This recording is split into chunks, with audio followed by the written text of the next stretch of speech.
de la Sociedad Venezolana de Radiología e Imagen.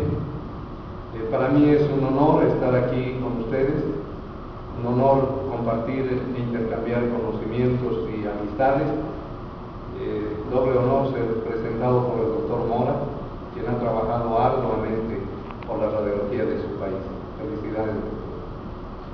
En estos 25 minutos voy a perseguir dos objetivos didácticos. Primero voy a describir y poner en ejemplos el rol de los métodos de imagen en general para el diagnóstico de cáncer de pulmón, y debido a los últimos 10 años de mi trabajo haciendo PET-CT, pues voy a hacer un cierto énfasis en esta modalidad. El arsenal de métodos con los que contamos para el manejo del cáncer de pulmón es muy amplio. Va desde la radiografía simple, como dice el título de esta presentación, pasando por la tomografía, la resonancia, hasta el PET-CT. Hablando de la radiografía simple, hay que recordar que sigue siendo un método muy útil, sobre todo para el diagnóstico temprano. La detección de una lesión tumoral en la radiografía simple depende de muchos factores, principalmente de la forma, de la técnica radiológica, pero sobre todo de nuestra habilidad y nuestra dedicación como observadores de estudios radiológicos simples. Sin lugar a dudas, una lesión del tipo de la telestasia con un tumor del lóbulo superior derecho que forma este clásico signo de la S de Golden no demanda mucha dificultad.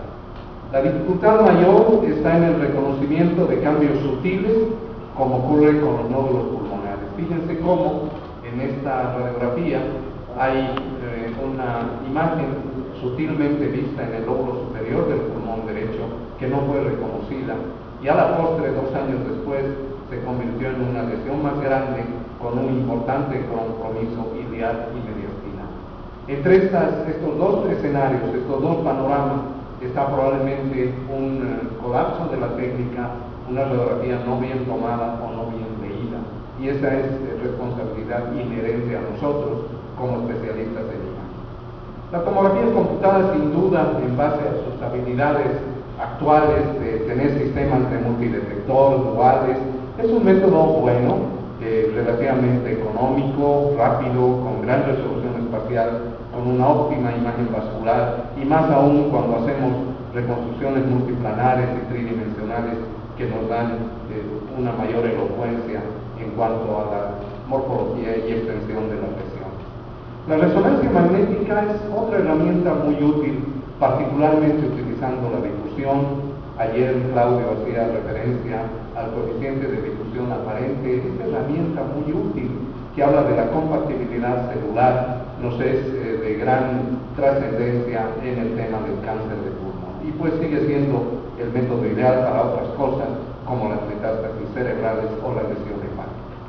En términos de difusión, el coeficiente de difusión aparente, al reflejar la celularidad de los tumores, es bastante útil en este aspecto.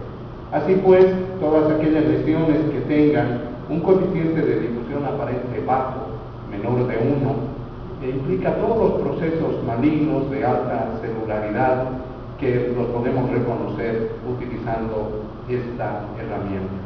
Hay diversos trabajos en la literatura, publicado por autores españoles.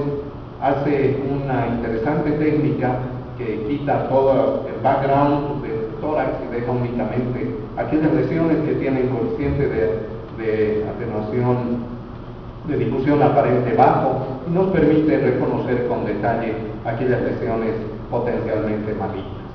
En términos de comparación de PET-CT y resonancia magnética, como se ve aquí, parece que resonancia de 3 Tesla, usando difusión y coeficiente de difusión aparente, puede dar resultados bastante similares a los del PET-CT. Entonces, pues, quien no cuente con PET-CT y tenga resonancia, es una alternativa bastante útil a este respecto. En nuestra institución empezamos, yo sé que Venezuela es uno de los pioneros en América Latina en PET-CT. En México, en nuestra institución, comenzamos en 2004. A la fecha hemos hecho más de 12,000 estudios, la mayoría oncológicos. Empezamos con un sistema de 16 canales. Hoy en día, hace un mes iniciamos con otro sistema de 128 canales, un moderno equipo de PET-CT. Para quienes no están familiarizados, el PET-CT es un sistema dual que combina un elemento de medicina nuclear y otro de imagenología. Está basado en el mayor consumo de glucosa por las células tumorales. Se reconoce básicamente por la presencia de este radiotrazador, la 2-cloro-2-desoxideglucosa, que para fines prácticos llamaremos como FDG, que una vez inyectado al paciente permite reconocer qué células son las que consumen más glucosa y por ende células tumorales.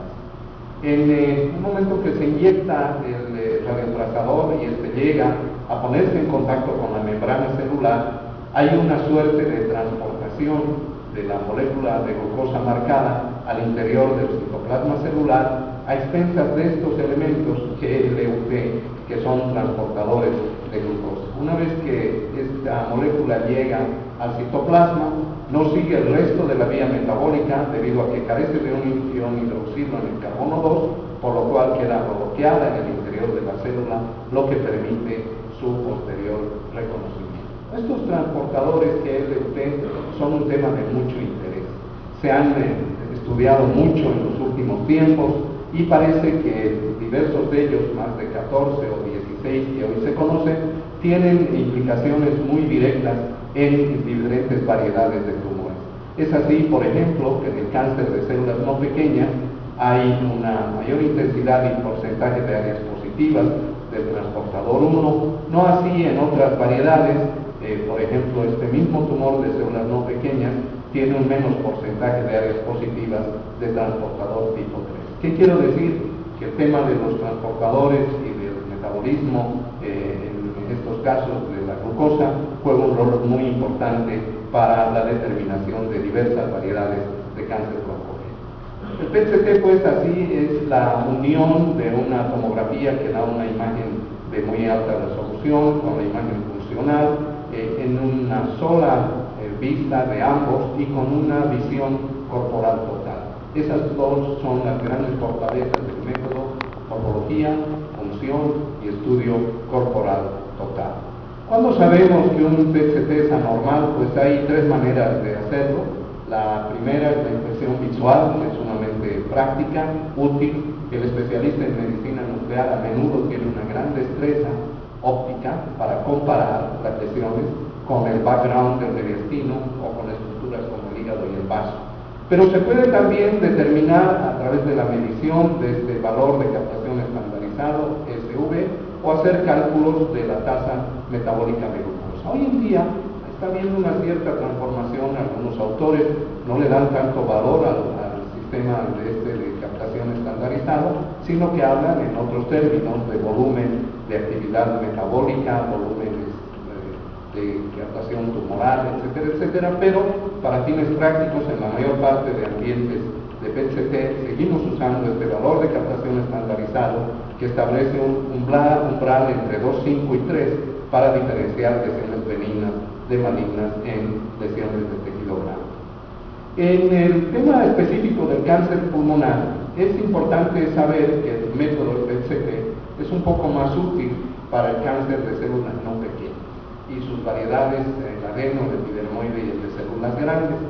Ha estado un poco interrogado en el pasado para el de células pequeñas, pero recientes trabajos y recientes referencias dicen que también puede utilizarse con éxito en esta variedad de cáncer de células pequeñas.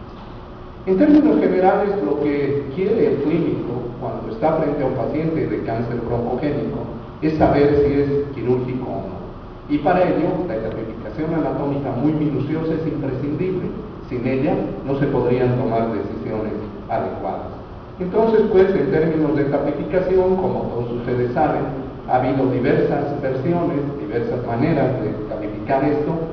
Hoy en día usamos básicamente la séptima edición descrita a finales de 2009, que aún está vigente. En esta séptima edición ha habido pequeños cambios sobre lo que tradicionalmente conocíamos, básicamente en el estadio T1, que se ha subdividido según el tamaño de las lesiones en T1, T2 y T3. Los demás factores, como el compromiso en relación a la carina, a las atelectasias, el compromiso de la pleura, de la pared, del corazón, de la presencia no de nódulos han permanecido más o menos igual. Y con fin de sintetizar esto, yo quiero mostrarles con este diagrama, este esquema, cuáles son los cambios que ha habido en las estratificaciones. Primero, pues, me refería al factor T, es el tamaño. Hoy en día las lesiones mayores de 7 centímetros se califican más bien como T3, antes eso era un T2. Hoy en día, cuando un paciente tiene nódulos en el mismo lóbulo donde está el tumor, eso no son metástasis. Eso tampoco es un estadio T4 como antes se decía, sino que ha bajado a un estadio T3 en el mismo lóbulo. Si los nódulos están en un diferente lóbulo, pero en el mismo pulmón, entonces ya no son metástasis como antes, sino simplemente hoy es un estadio T4. Y cuando hay nódulos en el pulmón contralateral, recién hablamos de metástasis, y hoy se le agrega la letra A, implicando que son metástasis intratorácicas. El compromiso pleural metastásico ha subido de un T4 a un M1A. Estas consideraciones son muy importantes porque el radiólogo debe estar siempre hablando el mismo lenguaje que el oncólogo. No debemos tener otra percepción sino la que el oncólogo tiene vigente en el momento para evitar meternos en problemas. En el aspecto de los nódulos, la clasificación está igual: N1 cuando son iliares ipsilaterales, N2 cuando son mediastinales o subcarinales y N3 cuando son contralaterales. Esta es una síntesis de los cambios que acabo de mencionar, y de aquí en adelante vamos a ir viendo cuál ha sido el rol de este método para el PET-CT para identificar el cáncer de pulmón. Pues sí, obviamente ha sido superior a la tomografía computada por varias cosas que hoy voy a ejemplificar.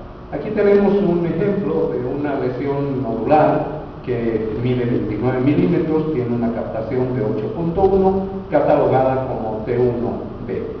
Estaríamos hablando de una lesión nodular que tiene su diagnóstico diferencial bastante bien establecido. El término nódulo pulmonar solitario es un tema eminentemente radiológico, en el que nosotros tenemos que tomar la definitiva si es una lesión benigna o maligna.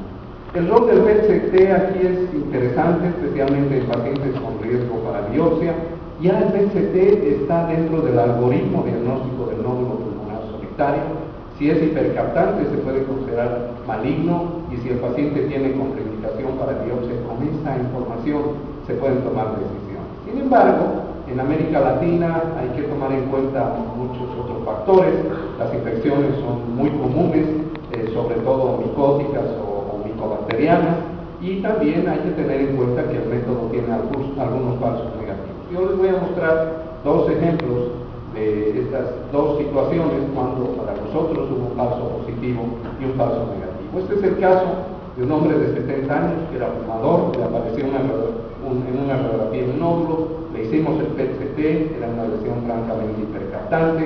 En el resto del mediastino habían ganglios en la ventana órtico-pulmonar y ganglios paratraqueales. Sin embargo, esta es otra cosa muy importante: cuando estamos haciendo un PET, pienso que hay que optimizar lo más posible la tomografía computada.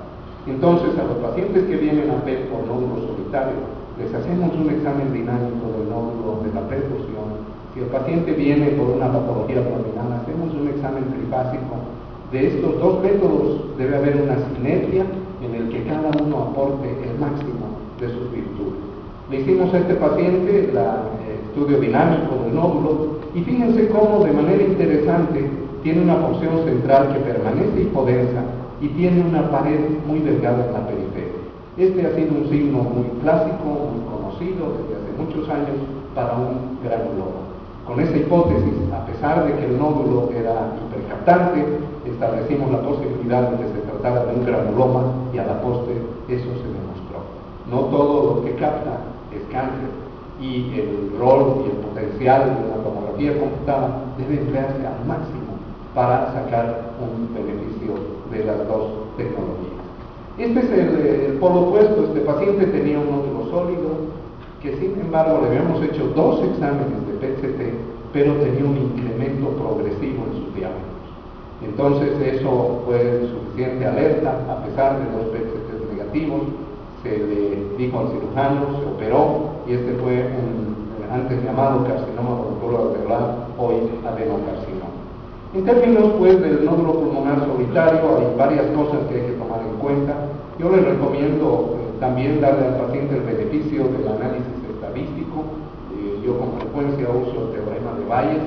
En cada paciente hay una página en internet que está libre donde aparecen algunos datos como la edad del paciente, el tamaño de los nódulos, la localización, los contornos, datos clásicos de tomografía computada y además si hemos hecho la perfusión o no y cuál ha sido la característica de la perfusión y además si hemos hecho o no un PET-CT y simplemente dando un clic nos aparece el porcentaje probable de malignidad.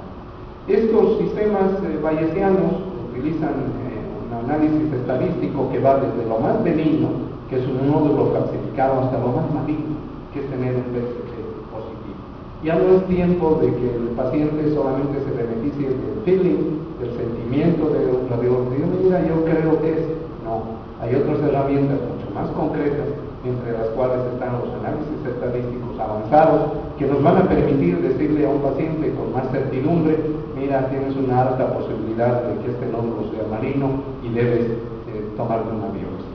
Hablando del T2, que debemos reconocer que un tumor está a más de 2 centímetros de la carina.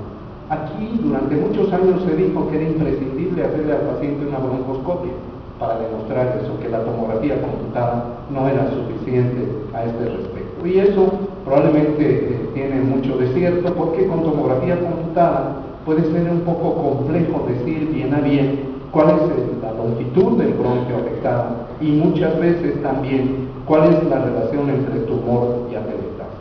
Aquí el PET-CT nos ha ayudado mucho, con mayor elocuencia podemos determinar hasta dónde llega el tumor, dónde empieza la atelectasia e incluso inferir cómo esta parte de la pared bronquial, en este caso del bronquio del lóbulo superior derecho, pueda estar involucrada por el tumor y puede ser un poco más preciso medir la distancia de la neoplasia en relación con la carina y obviamente ver esto en diferentes planos. Cuando tenemos un paciente en un estadio T3, un tumor a menos de 2 centímetros de la carina, a veces la sola tomografía puede ser más que suficiente. Hablando en términos de invasión a la pared, un dato muy útil para los jóvenes que están aquí es el dolor. Un paciente que ustedes tengan con cáncer de pulmón y que tiene dolor, lo más probable es que tenga compromiso de la pared. Es un primer dato pivote clínico muy útil, aunque en un segundo tiempo hay otros signos de tomografía computada imprescindibles, algunos pues muy obvios, como la destrucción costal o una masa de partes blandas, pero uno que es muy útil también es la obliteración de la grasa extrapleural. Yo les voy a mostrar más adelante un ejemplo de cómo la obliteración de la grasa extrapleural es muy sensible, muy precisa para demostrar compromiso de la pared. En este aspecto de la invasión a la pared se ha descrito que la resonancia magnética es más útil que la tomografía computada. Es bien sabido que el contraste tisular es mayor y probablemente sí el método sea más elocuente. El PET-CT aquí nos ha ayudado, sí, nos ha ayudado, pero en base muchas veces a signos ya conocidos de la tomografía computada. Este es un ejemplo de un paciente que tiene un cáncer broncogénico en el pulmón izquierdo, tiene una obliteración, esta imagen hipodensa que está aquí, es la grasa extrapleural, y tiene un sitio de obliteración del tejido graso que está aquí señalado con la flecha, y cabalmente en ese punto exacto hay una actividad metabólica que se extiende hacia la pared e involucra incluso la costilla. Otro signo clásico de tomografía computada, válido cuando ustedes están usando PET-CT, y si no tienen PET-CT, pues suficiente herramienta para analizar con detalle la grasa extrapleural, signo incipiente de compromiso de la pared torácica. Hablando de las estructuras vasculares, pues la tomografía computada es por demás elocuente para los jóvenes que están aquí. Cualquier estructura vascular que esté rodeada en más de la mitad de su circunferencia por un proceso tumoral, en términos de mediastino, debe inferirse como potencialmente infiltrado. Sin duda, cuando el compromiso vascular y cardíaco es muy grande, esto pues es muy sencillo de reconocer y no precisamente se requiere un PET-CT, sino que la propia información de la tomografía tomografía computada es problema suficiente para reconocer el compromiso vascular. En términos de derrame pleural maligno, les dije que este pasó de un T4 a un M1A. Es pues sumamente importante saber que un paciente que tiene derrame pleural efectivamente lo tiene por compromiso tumoral. Un paciente oncológico puede tener derrame pleural por diversas razones, puede tener pilotórax, puede tener muchas cosas. Lo importante es verificar que ese derrame pleural sea evidentemente maligno. Y para ello el PET-CT ha sido bastante útil, además de mostrarnos el engrosamiento pleural de la tomografía, esta presencia de imágenes nodulares y hipercaptantes en la superficie pleural son suficiente evidencia de que el paciente tiene un derrame pleural maligno. Hablando de los ganglios, esto es fundamental que el especialista en imagen utilice una terminología acorde con el oncólogo. Por eso, esta clasificación de la Sociedad Torácica Americana de los Ganglios es fundamental. Cuando se interprete una tomografía del tórax, el especialista debe decir, hay ganglios en el grupo 1, 2, 3, etcétera, según los vea localizados, y dar las dimensiones, aunque sean ganglios pequeños. Si tienen solo tomografía computada, informe aún los ganglios pequeños, porque les voy a mostrar más adelante cómo en el PET-CT, a menudo ganglios de pequeño tamaño tienen actividad metabólica y muchas veces están involucrados en el tumor. Aquí lo que hay que recordar es que a partir del número 9, del 10 en adelante, todos están fuera del mediastino y se consideran M1. Del 9 hacia el 1, todos son mediastinales y simplemente hay que reconocer si son ipsilaterales o contralaterales al tumor. Aquí la resonancia magnética ha tenido un bastante buen desempeño también en el tema de los ganglios. El desempeño del PET-CT es pues un poco mejor, sin embargo no hay ningún método capaz de mostrar micrometástasis. Por esa razón todavía muchos clínicos después del PET-CT hacen ultrasonido endoscópico y toman muestras de los ganglios, o muchos otros hacen mediastinoscopía. La sensibilidad y especificidad del PET aquí es muy buena. Fíjense cómo ganglios a menudo inocentes, pequeños, pueden tener actividad metabólica. Este es un ejemplo, pero este otro es más sorprendente. Este es un ganglio iliar, fíjense su dimensión, pequeño, inocente. Informen los ganglios, aun cuando sean pequeños, en tomografías computadas, porque el paciente después se va a ir a hacer un PET-CT y va a decir, el doctor no me dijo que yo tenía ganglios. Infórmenos por lo menos el más grande de cada compartimiento y dónde está. Fíjense en este caso como hay intensa actividad metabólica en un ganglio de pequeño tamaño. Este ejemplo sería un M1 también, está el tumor primario aquí, tiene un conglomerado iliar ipsilateral, este es un N2, y este otro ejemplo es muy sorprendente. El paciente tiene el primario en el lóbulo inferior del pulmón izquierdo, en el segmento 10, tiene ganglios iliares ipsilaterales, tiene subcarinales, hasta ahí parecía simplemente un N2, pero tiene otro ganglio inocente en el ilio contralateral con actividad metabólica. Solo este punto lo saca de posibilidad quirúrgica. Solo este punto lo saca de posibilidad quirúrgica, demostrado aquí con el PET. Bueno, es tan interesante esta tecnología que les voy a mostrar este otro trabajo. Estos autores chinos juntaron 90 pacientes con cáncer de células no pequeñas, todos en estadio N0 y N1, les hicieron un PET-CT antes de la cirugía, hicieron una correlación histológica y les dieron seguimiento. Curiosamente, 13 pacientes de estos fueron positivos en el PET-CT preoperatorio, pero fueron negativos en el estudio histológico. Dijeron, ¿qué pasó? Es un falso positivo del PET-CT, pero lo que hicieron es dar seguimiento a los 13 pacientes que tuvieron el PET-CT positivo y todos tuvieron recurrencia. ¿Qué quiere decir, en opinión de los autores, que tal vez fue un falso negativo de la patología más que un PET-CT falso positivo? Y eso pues es fácil de comprender. Si un ganglio no fue estudiado en su totalidad, con todos y cada uno de los puntos para un estudio histológico, pudo haber algunas células metastásicas en algún sitio del ganglio no registrados. Y el PET-CT, al ser un método funcional, tiene una gran capacidad en este aspecto para demostrar procesos tumorales. Entonces, fíjense qué interesante etapa para los jóvenes, cambiar ese paradigma de la forma a la función es algo sumamente importante hoy en día. Cáncer de pulmón pues puede irse a varias vísceras, el hígado, adrenales, también al cerebro y al hueso, y en este aspecto el PET-CT es muy útil para demostrar metástasis no demostradas por este método. Casi 20%, una quinta parte de los pacientes van a tener un proceso metastásico no demostrado con otros métodos. Y eso ocurre a diversas áreas, por ejemplo a las adrenales, teniendo cuidado que no sean incidentalomas, pero actividad metabólica en las adrenales, a veces adrenales pequeñas, sin cambios morfológicos muy aparentes, o ni se diga en el esqueleto. Las metástasis óseas que nosotros vemos en PET-CT, que son poco aparentes en tomografía computada, son muchas. Nosotros generalmente analizamos primero la topografía, el médico hace un preinforme y después se analiza en conjunto con el especialista en medicina nuclear. Yo muchas veces hago mis preinformes también y con mucha frecuencia veo en retrospectiva cosas que antes no había visto. Aquí el paciente tiene una metástasis en el ala sacra izquierda, que es una sutil imagen de mayor atenuación en este sitio, pero que yo no la había percibido y eso nos debe pasar en gran manera. Hay que revisar los estudios con más detalle y describir muchas cosas que puedan ser sujetas de investigación posterior.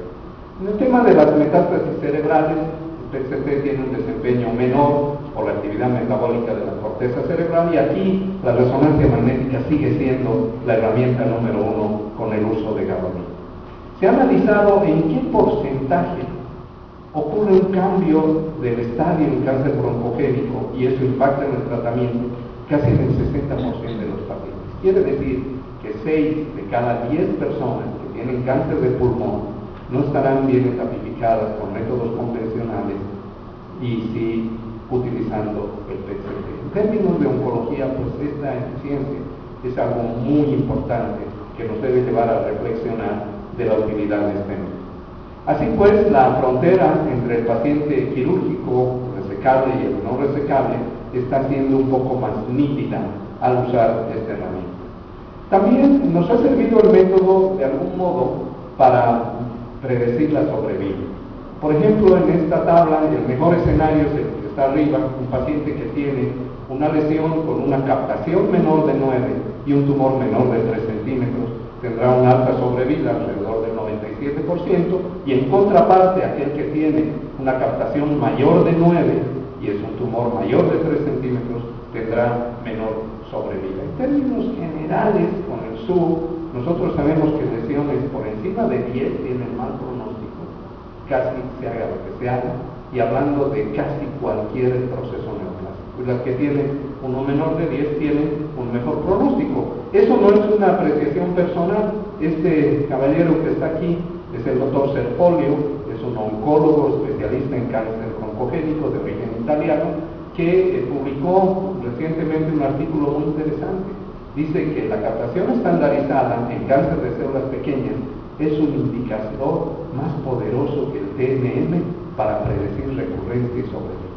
En estos términos está el diagnóstico funcional y esta nueva herramienta a la cual tenemos que acostumbrarnos y tal vez, como les dije antes, cambiar algunos paradigmas. En cáncer de células pequeñas al principio se decía que el PET-CT no estaba indicado porque es muy agresivo, tiene mal pronóstico y únicamente serviría para saber si un tumor está limitado en un pulmón y es factible de un solo campo de radioterapia o es una enfermedad más extensa. Así pues, limitado o extendido, aquí había controversia, pero ya hay más y más informes que dicen que se puede usar el sistema TNM también y el PET en este tumor de células pequeñas. Nosotros lo hemos empleado básicamente con fines de radioterapia. El especialista quiere tener información del SUB. Hoy se hace radioterapia muy dirigida, se pone la información del PET al computador del equipo de radioterapia y se hace pues radioterapias más dirigidas. En estos términos de planear la radioterapia, hay, como les decía, estos algoritmos basados en la actividad metabólica, y fíjense cómo en diversos autores, en este metaanálisis, se ve el porcentaje de veces que hubo cambio en el campo de radioterapia. En varios de ellos es en el 100%. Oye, ¿cuántos casos cambiaste? Pues en todos. ¿Por qué? Porque la información metabólica me permitió hacer ese cambio. ¿Y qué está ocurriendo? Cuando se radiaba sin tener información del PET, se involucraban muchos órganos y hoy en día pues la radiación es bastante más dirigida. Y una vez que hemos hecho el diagnóstico, hemos etapificado al paciente y estamos haciendo el tratamiento, hay que ver cómo le está yendo al paciente. Había pues criterios bastante antiguos, fíjense este de la OMS, que decía que había que medir los 2 diámetros del tumor y sabíamos que había respondido, que había una reducción a la mitad de los diámetros. Oye, es un criterio eminentemente morfológico, pero se decía que era algo bueno, sin embargo, eso es sumamente artificial. Con mucha frecuencia vemos pacientes que tienen masas, han sido tratados, regresan al PET-CT y la masa sigue, pero ya no hay actividad metabólica. A menudo los tumores, sobre todo linfoma, pero a veces también algunos cánceres de pulmón, responden al tratamiento, pero la masa sigue, con tejido fibrótico, organizado, y no hay actividad metabólica. Ante nuestro criterio, hubiéramos dicho, este paciente sigue con actividad. Eso es falso. Es un criterio morfológico que ya no es muy adecuado. Hoy en día los pacientes los calificamos con un sistema que se llama PERCIS, con 4 categorías. Primero, si responde completamente, quiere decir que se hace el PET antes y después del tratamiento ya no hay actividad metabólica. Hay una respuesta parcial cuando ha disminuido más del 30% la actividad metabólica. Es una enfermedad progresiva cuando ha aumentado más del 30% la actividad metabólica, y es una enfermedad estable si no ha ocurrido nada de lo anterior. Es una forma más lógica de decirle al paciente y más clara, no tan subjetiva, cómo va el enfermo, pero con una herramienta bastante mejor cuantificada. E incluso los sistemas como el que nosotros usamos tienen una tabla colores que permiten comparar el basal con el subsecuente y saber cuándo el paciente pues tiene una enfermedad progresiva, o estable, o tiene una respuesta parcial. Hoy en día se usan más y más medicamentos para el tratamiento de estos pacientes. El seguimiento con el PET-CT es bastante útil. Fíjense, por ejemplo, en este caso es algo de lo que ya les hablé antes. El paciente tiene una lesión antes del tratamiento en el hilo izquierdo, con una cierta actividad metabólica, pero después del tratamiento ha reducido la actividad en 57% y hay 80% de necrosis.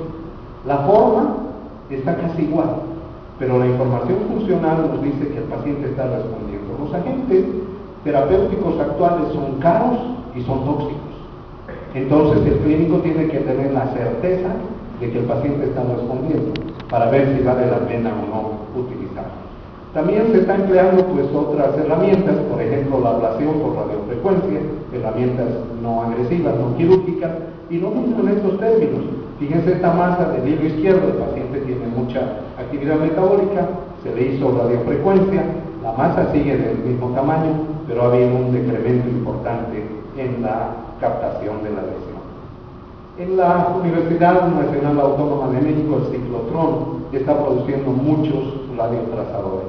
Aquí he puesto en rojo aquellos que tienen que ver con neoplasias en el tórax, neoplasias pulmonares, pues la FDG es el trazador de amplio espectro que todos empleamos, pero estamos usando cada vez más y más fluorotimidina y también galio 68. La fluorotimidina tiene la ventaja de que es un trazador directamente implicado con la proliferación de DNA.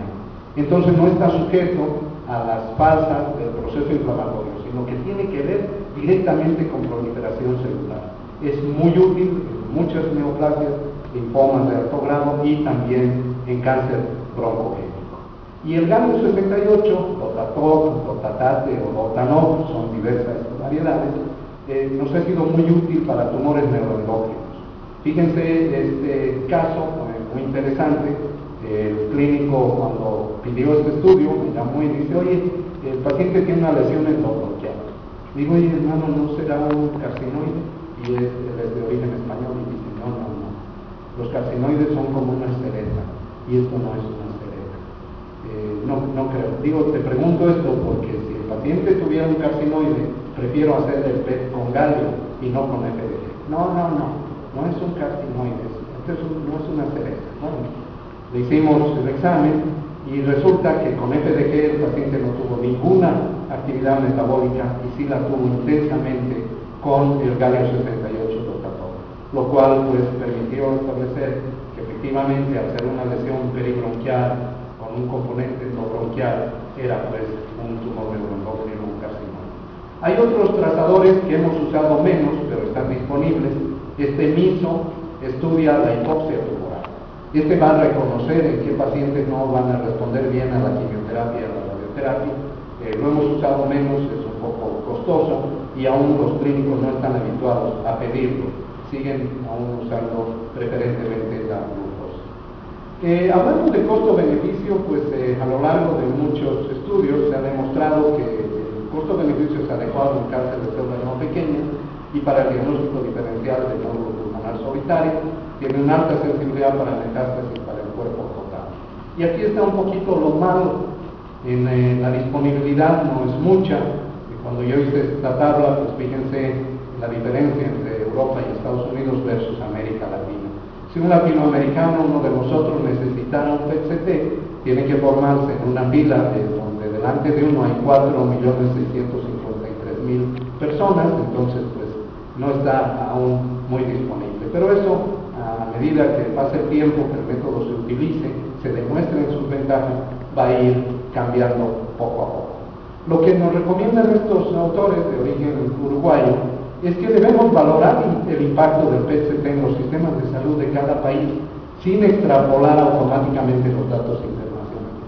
Hacer más investigación, hacer más estadística, cómo se comportan nuestros tumores, cuál es la situación en cada uno de nuestros países. Segundo, es reconocer las limitaciones del método y establecer las indicaciones con precisión.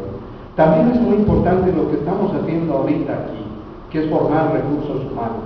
Y se ha preconizado que como hay dos vertientes, la medicina nuclear, no sé cómo sea aquí, pero medicina nuclear y radiología, a veces dicen, no, ese es radiólogo, no, hasta huele mal.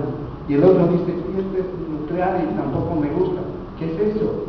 Los pacientes son los importantes, no si eres nuclear o cuál formación tengas. Por eso la capacitación cruzada es algo que se está preconizando mucho. El especialista, el residente, el técnico deben tener capacitación en los dos métodos. No hay por qué establecer una frontera en este aspecto. Voy a concluir diciendo pues que el PET-CT es un método de imagen molecular que demuestra la patología aún antes de las alteraciones morfológicas. Su combinación con tomografía permite una evaluación anatómica muy precisa, es útil en identificar, restratificar, planear el tratamiento y evaluar la respuesta, especialmente en el cáncer de células no pequeñas. Es mejor que la tomografía para evaluar compromiso del mediastino. Casi 20% de metástasis ocultas se demuestran con el PET, influye en la radioterapia. Se requieren muchos más trabajos para estandarizar y emplear el método como motor pronóstico y evaluar la respuesta. En el futuro hay muchos trazadores, aparte de la fluorotimidina, van saliendo cada vez más nuevos trazadores, tiene un buen costo-beneficio y probablemente nuestra mayor tarea sea buscar que la cobertura sea mayor en los ambientes privados, públicos, como sea, a pesar de los problemas que tengamos, difundir, explicarle a los oncólogos que manejan grandes instituciones, decir, oye, ¿por qué no tienes un PET-CT? Estás gastando más dinero con puras tomografías computadas y estás identificando mal a tus pacientes. Esa será labor de todos nosotros cuando estemos convencidos de la utilidad del método. Muchas gracias.